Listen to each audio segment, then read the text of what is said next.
Hello students, मैं विकास भारती आप सभी का स्वागत करता हूं आपके अपने यूट्यूब चैनल विकास वर्चुअल क्लास में। तो स्टूडेंट्स, आज हम यूटिलाइजेशन ऑफ इलेक्ट्रिकल एनर्जी में इलेक्ट्रिक ट्रैक्शन से इम्पोर्टेंट एमसीक्यू करने जा रहे हैं।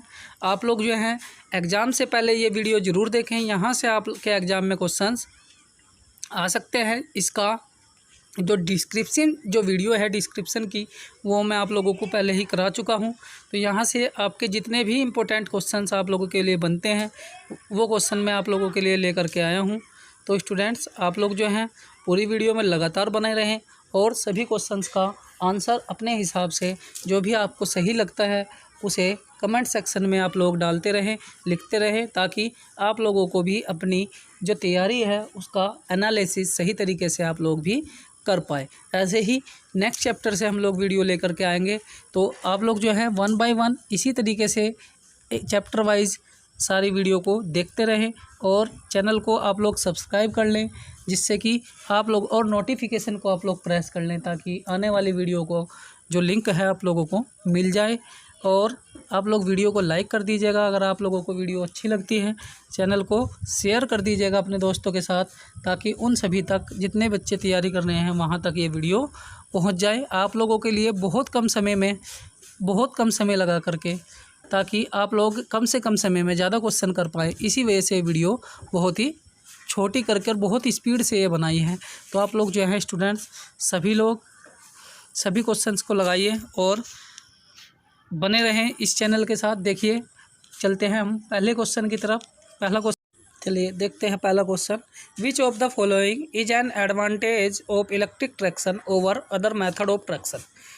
हमें एडवांटेजेस बताने हैं इलेक्ट्रिक ट्रैक्शन के, जो हमारे और जो ट्रैक्शन मेथड हैं उनके संदर्भ में हमें क्या बताना है, उनके संदर्भ में हमें इसके एडवांटेजेस बताना है। तो सबसे पहला ऑप्शन है हमारे faster acceleration, no pollution, better track braking action and D है ऑल ऑफ दी अबव। देखिए, ये सारे हमारे जो हैं वो इलेक्ट्रिक ट्रैक्शन के एग्जांपल्स हैं, ये एडवांटेजेस हैं, ये इलेक्ट्रिक ट्रैक्शन के हमारे फ़ायदे हैं कि किस किस तरीके से हमारा इलेक्ट्रिक ट्रैक्शन काम में आता है।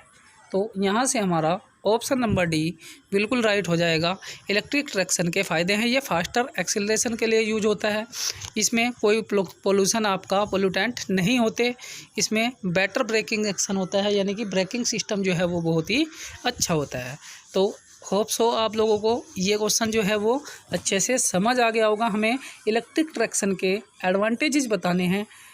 जो हमारे और मेथड हैं, जैसे मैकेनिकल ट्रैक्शन हमने बताया था आप लोगों को, उसमें भी हमने 3 टाइप का बताया था, जिसमें चलिए देखते हैं हमारा अब नेक्स्ट क्वेश्चन की तरफ। तो स्टूडेंट, आप लोग जो हैं अपने जो ऑप्शंस हैं वो कमेंट सेक्शन में साथ के साथ लिखते रहे और ख़ुद को एनालाइज करते रहें, कि जिससे पता लग जाए कि आपने कितने क्वेश्चन सही किए हैं, और फिर आप लोग उन्हें कमेंट सेक्शन में भी काउंट करके बता सकते हैं। चलिए देखते हैं हमारा next question. Which of the following is the voltage for single phase AC system. Single phase AC system के लिए वोल्टेज कितनी होती है? तो यहाँ से ऑप्शन नंबर ए हमारा सही हो जाएगा। 220 वोल्ट हमारी सिंगल फेज एसी सिस्टम के लिए होती है। इतनी ही जो लाइट है वो हमारे घर में आती है। तो ये हमारा ऑप्शन नंबर ए बिल्कुल राइट हो जाएगा। ये 220 से 230 वोल्ट तक हो सकती है। तो यहाँ पर 220 ऑप्शन ही हमारा सही हो जाएगा। चलिए देखते हैं हमारा next question. Long distance railway use which of the following. Long distance जो रेलवे है वो हमारा निम्नलिखित में से कौन सी जो वोल्टेज है वो यूज करता है, बताइए। आपके सामने क्वेश्चन नंबर 3 है, इसमें से कौन सा हमारा लॉन्ग डिस्टेंस के लिए रेलवे यूज़ करता है। तो स्टूडेंट्स, आप पूरी वीडियो में लगातार बने रहें, जिससे कि आपके जो एग्ज़ाम हैं इस वीडियो से आपके लिए क्वेश्चंस आपके एग्ज़ाम में आने वाले हैं। तो आप सभी क्वेश्चंस को लगातार देखते रहिए और अपने ऑप्शन साथ के साथ में आप लोग नोट करते रहिए। तो यहाँ से हम लोग यूज करते हैं option number B 25 kV single phase AC हम लोग लॉन्ग डिस्टेंस रेलवे सिस्टम में यूज़ करते हैं। हम लोग 25 kV 25 kilovolt single phase AC system हम लोग यूज करते हैं लॉन्ग डिस्टेंस रेलवे सिस्टम में। चलिए, आप लोगों को क्वेश्चन अच्छे से समझ आ गया होगा। तो देखिए, हम क्वेश्चन नंबर 4 पर चलते हैं। The speed of A locomotive is controlled by. एक लोकोमोटिव है जिसकी हमें स्पीड कंट्रोल करना है। तो यहाँ पर हमारे ऑप्शन हैं, option A flywheel, B gearbox, C applying brakes और डी हमारा regulating steam flow to engine. तो यहाँ से स्टूडेंट्स हमारा ये ऑप्शन नंबर डी राइट हो जाएगा।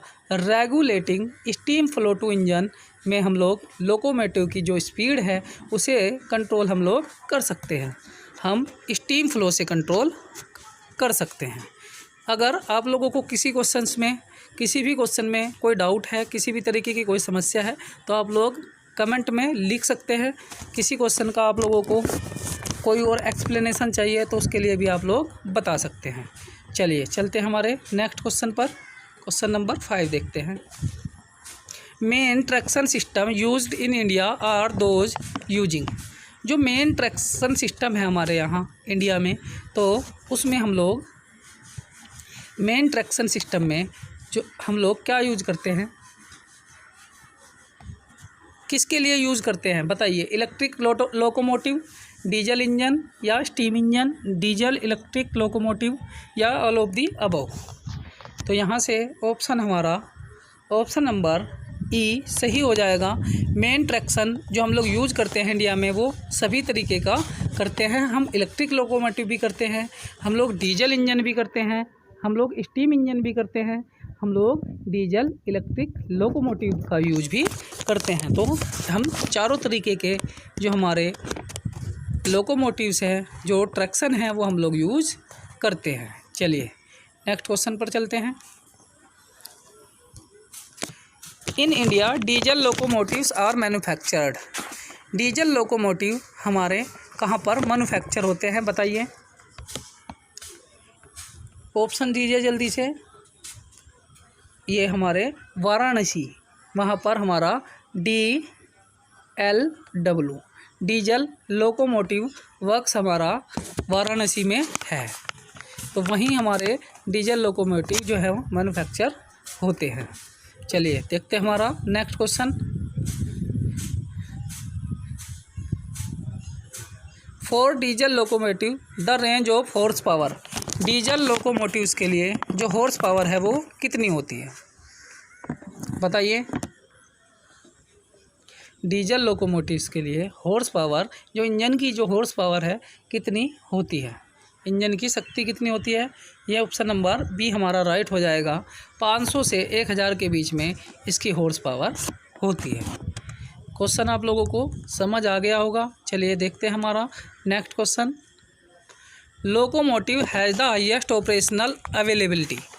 निम्नलिखित में से कौन से लोकोमोटिव जो है हमारे हाईएस्ट ऑपरेशनल अवेलेबिलिटी रखता है, जैसे इलेक्ट्रिक, डीजल, स्टीम या नन ऑफ दीज। निम्नलिखित जो 4 ऑप्शन हैं, 3 ऑप्शन हैं, उनमें से कौन सा लोकोमोटिव हमारा हाईएस्ट ऑपरेशनल अवेलेबिलिटी जिसकी होती है वो हमारे इलेक्ट्रिक सिस्टम है, वो हमारा इलेक्ट्रिक सिस्टम होता है। चलिए देखते हैं हमारा next question. The horse power of steam locomotive. The horse power of steam locomotive. Steam locomotive की जो हॉर्स पावर है वो कितनी होती है, वो अप टू 1500 होती है। जो स्टीम लोकोमोटिव है उसकी जो पावर है वो 1500 हॉर्स पावर तक होती है। चलिए नेक्स्ट क्वेश्चन देखते हैं। The overall efficiency of steam locomotive is. जो हमारे स्टीम इंजन हैं उनकी जो इफ़िशेंसी होती है वो कितनी होती है। तो इसका जो सही जवाब है हमारा ऑप्शन नंबर ए हो जाएगा। 5 to 10% हमारी ओवरऑल इफ़िशेंसी हो जाएगी। तो आप लोगों को जो है क्वेश्चन सारे समझ आ रहे होंगे।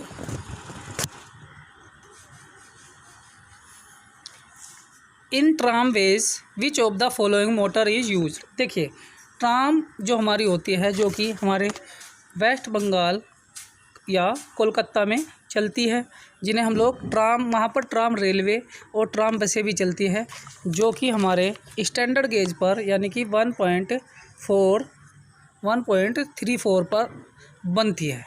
इनका जो गेज होता है वो स्टैंडर्ड गेज पर ये यूज होती है।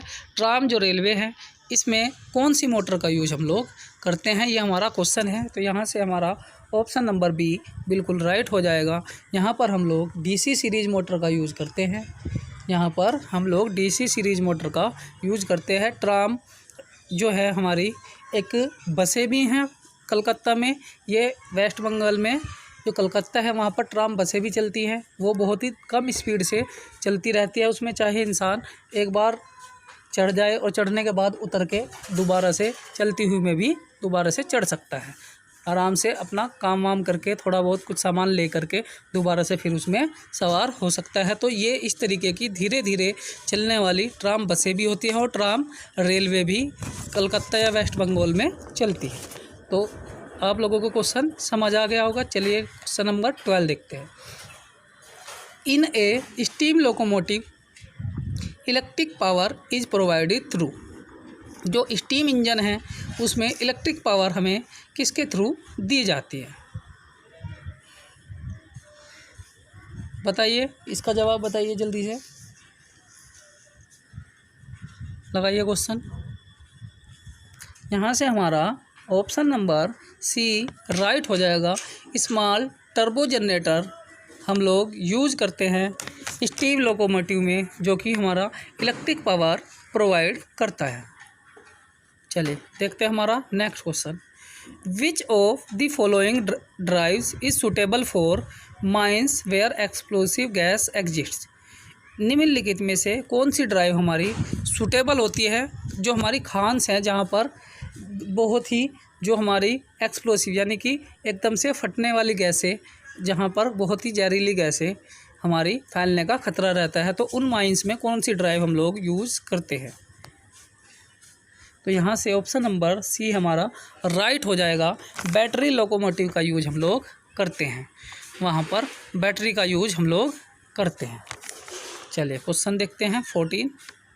In case of locomotives the tractive power is provided by, देखिए जो ट्रैक्शन जो पावर है वो हम लोग लोकोमोटिव में किसके द्वारा प्रोवाइड करते हैं।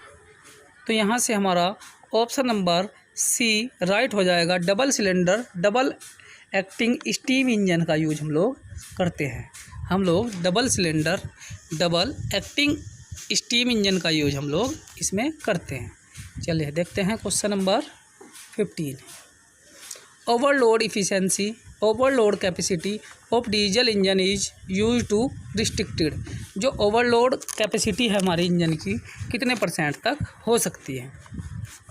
तो ओवरलोड जो इफिशिएंसी जो ओवरलोड कैपेसिटी है वो हमारी 2% हो सकती है। तो स्टूडेंट्स आप लोग पूरी वीडियो को अच्छे से देखते रहें और अपने ऑप्शन को साथ साथ लगाते रहें, ताकि आप लोग एनालाइज कर पाए कि आपकी तैयारी जो हमारा आने वाला जो एग्ज़ाम है उसके हिसाब से कितनी हो पाई है। चलिए देखते हैं हमारा next question. In case of steam engine the steam pressure is, अगर हमारा स्टीम इंजन है तो प्रेशर हमारा कितना होगा।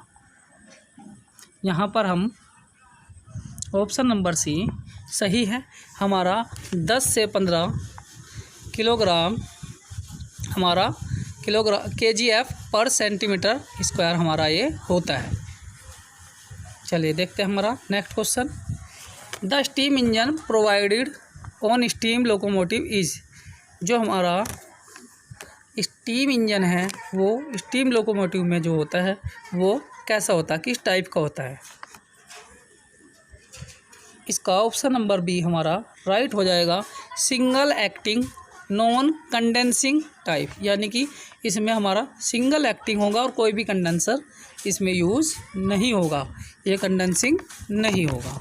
तो आप लोगों को क्वेश्चन नंबर 17 समझ में आ गया होगा। चलिए देखते हैं हमारा next question. Electric locomotives in India are manufactured by at, जो इलेक्ट्रिक लोकोमोटिव है जैसे डीजल का हमने बताया कि वो DLW डीजल लोकोमोटिव वर्क्स हमारा बनारस में है या जिसे हम लोग वाराणसी बोलते हैं। इसके अलावा हमें बताना है कि जो हमारा इलेक्ट्रिक लोकोमोटिव है वो कहाँ पर है। इसके ऑप्शन है हमारे पास जमालपुर, बेंगलोर, चित्तरंजन या गोरखपुर। तो स्टूडेंट्स इसका सही जवाब ऑप्शन नंबर सी हो जाएगा। इलेक्ट्रिक लोकोमोटिव हमारे जो हैं चित्तरंजन में बनते हैं। चलिए देखते हैं हमारा next question. The wheels of a train engine as well as bogies are slightly tapered to. जो हमारे व्हील, ट्रेन के जो व्हील्स हैं, पहिए हैं, और जो इंजन है वो हमारे बोगीज़ के साथ में टेपर्ड क्यों होते हैं, क्यों वो थोड़े से झुके हुए बनाए जाते हैं। तो इसका जो ऑप्शन है ये हमारा फैसिलिटेट इन टेकिंग टर्न्स। ये हमारे जो मोड है उस मोड पर घूमने के पर्पज़ से कि सही तरीके से वो रोटेट कर जाए, इसी वजह से वो हमारे साइड से टेपर्ड बनाए जाते हैं। जो व्हील्स हैं और जो बोगीज हैं, उन बोगीज़ के जो व्हील्स हैं वो हमारे टर्न टेकिंग के लिए बहुत ज़्यादा, क्योंकि जैसे ही मोड आएगा तो वो हमारे इजीली टर्न कर जाएंगे। चलिए देखते हैं हमारा next question. Automatic signalling is used for which of the following train. Automatic signalling हम लोग किस ट्रेन के लिए यूज़ करते हैं।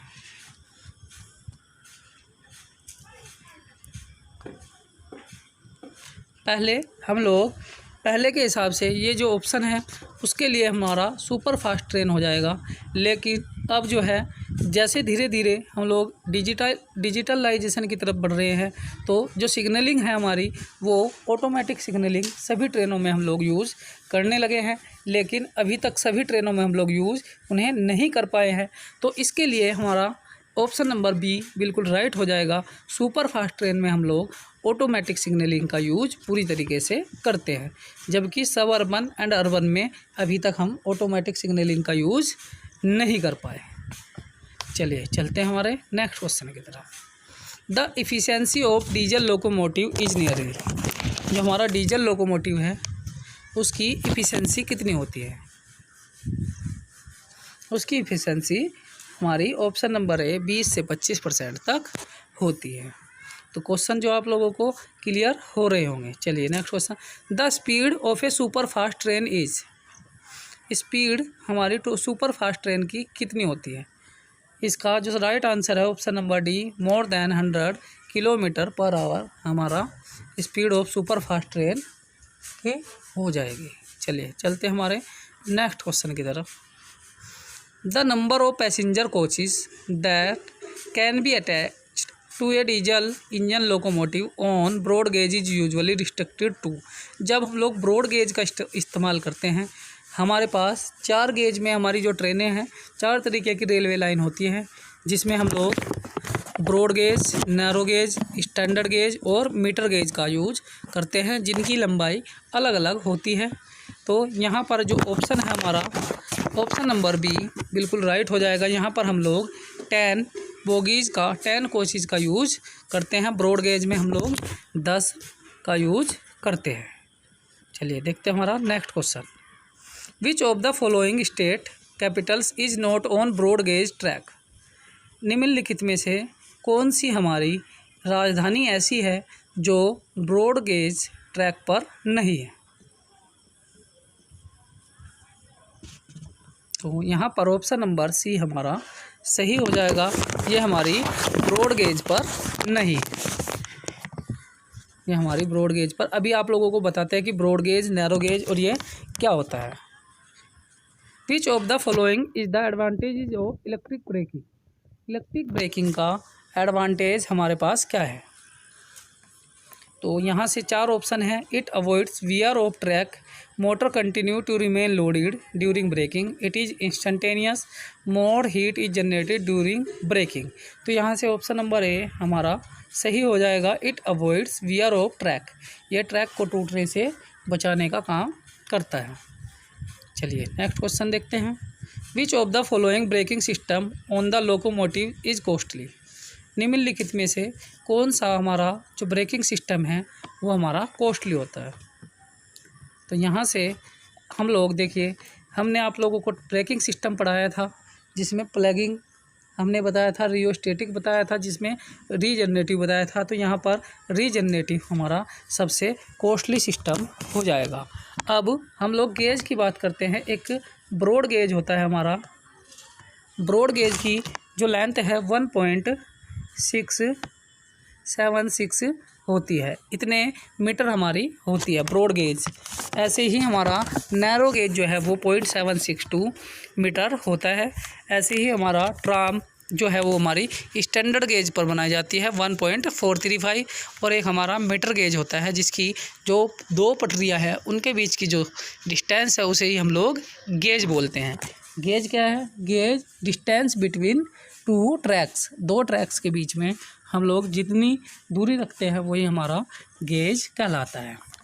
तो आप लोगों को चीज़ें समझ आई होगी।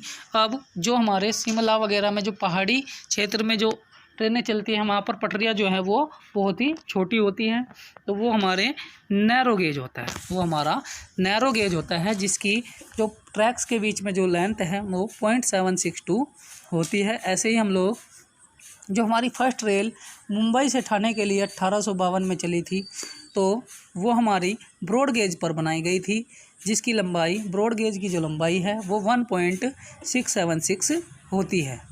ऐसे ही मीटर गेज हमारा, वो हमारा 1 मीटर का, दो ट्रैक के बीच में 1 मीटर की डिस्टेंस अगर हो तो वहाँ पर मीटर गेज होता है। अगर अब बात करते हैं हम लोग फोर्थ की, यानी कि स्टैंडर्ड गेज की। स्टैंडर्ड गेज हमारा 1.435 मीटर का होता है, यानी कि लगभग 1.5 मीटर के आसपास हम लोग स्टैंडर्ड गेज रखते हैं। और जो ट्राम हमारी है, जो ट्राम ट्रेन्स है, उसमें हम लोग इस तरीके की चीज़ों का यूज करते हैं, उसमें हम लोग स्टैंडर्ड गेज का यूज करते हैं। तो स्टूडेंट्स, आप लोगों को ये 26 जो क्वेश्चन थे वो बहुत अच्छे से समझ आए होंगे। अगर किसी स्टूडेंट को किसी क्वेश्चन में कोई प्रॉब्लम है, किसी तरीके की कोई समस्या है, तो वो कमेंट सेक्शन में लिख सकता है। और अपनी तैयारी को इसी तरीके से अच्छा करने के लिए आप लोग जुड़े रहें हमारे साथ। हम और भी अलग अलग चैप्टर्स की आपके एग्ज़ाम से पहले वीडियो लेकर आने वाले हैं, ताकि ये सारी चीज़ें आप लोगों को एग्ज़ाम में बहुत ज़्यादा बेनिफिशियल हों आप लोगों के लिए।